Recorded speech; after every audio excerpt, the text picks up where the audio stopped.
Xiaomi Mi Max 3 official teaser reveals price, specifications ahead of July 19th launch. Xiaomi's Mi Max 3 China launch is set for July 19th. Ahead of its debut, Xiaomi has posted an official teaser image of the upcoming phone on the Redmi Weibo account. The image confirms specifications as well as the price of Mi Max 3. Separately, Xiaomi co-founder and President Lin also revealed specifications of the device. Xiaomi Mi Max 3 launch event is scheduled to take place at 10 AM local time in China, which is around 7:30 AM IST. Xiaomi Mi Max 3 will feature a 6.9-inch display and will not have a notch on top.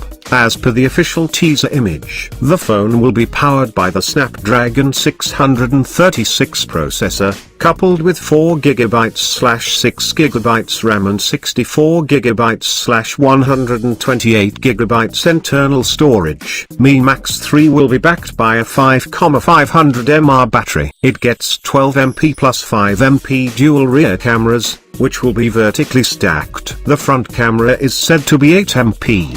The post adds that Mi Max 3 will receive AI-based face unlock, bokeh mode on the selfie camera, and AI-powered digital assistant. Bin's post reveals that the upcoming phone will sport a screen aspect ratio of 18:9. The battery on Mi Max 3 will support Qualcomm's Quick Charge 3.0 technology. As for the pricing, the Mi Max 3 will cost somewhere between 1,099 yuan, Rs 11,200 approx, and 1999 yuan, Rs 20,300 approx. Mi Max 3 will be available in blue, black and gold color options.